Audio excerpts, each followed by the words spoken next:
En 1934, alors que le pays a perdu de nombreux cadres durant la Grande Guerre, l'État français légifère sur le titre d'ingénieur diplômé.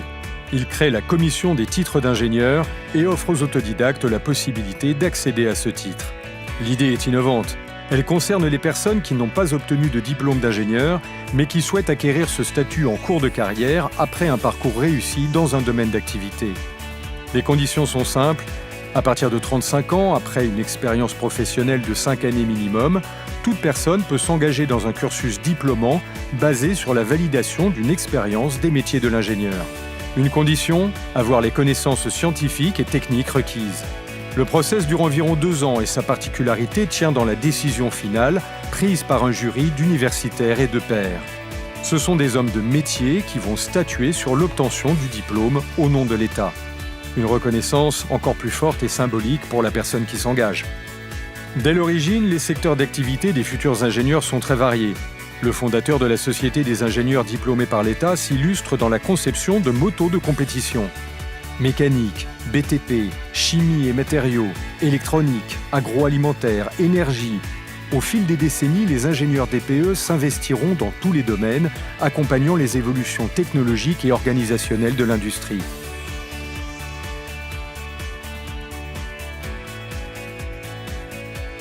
Dans la première décennie d'après-guerre, il faut reconstruire le pays. Toutes les forces vives sont mises à contribution. Les ingénieurs DPE sont là.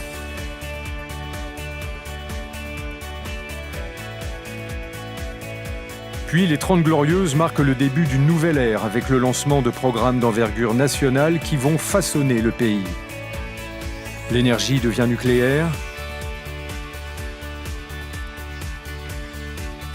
Un ambitieux plan calcul est initié, c'est le début de l'informatique. L'avion se fait supersonique. La liaison entre les villes s'accélère avec un nouveau train à grande vitesse, le TGV. La conquête spatiale est lancée. Entre crise pétrolière et déploiement de la téléphonie, l'effervescence de la société redessine totalement le quotidien.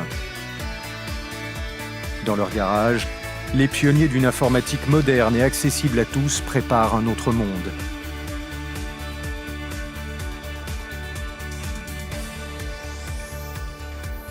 Après une décennie de transition qui voit s'allumer les voyants du téléphone portable et de l'Internet, le 3e millénaire s'ouvre sur un monde globalisé et digital.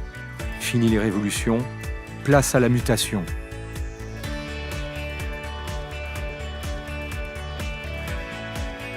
Au fil des générations, on retrouve des ingénieurs DPE dans les grands comptes, les PME, la fonction publique, les agences indépendantes ou les réseaux d'experts.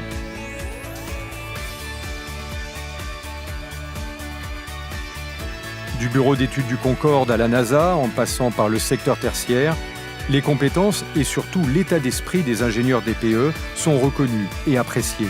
Car la démarche du diplôme demande des qualités particulières, maturité, méthode, rigueur, maîtrise professionnelle, persévérance, audace, confiance en soi. Croire dans le potentiel et la liberté de chacun, expérimenter par choix personnel la formation tout au long de la vie, s'améliorer soi-même pour mieux servir les autres, la communauté des ingénieurs DPE porte ces valeurs au quotidien depuis 1934, fidèle à leur devise « Deviens qui tu es ».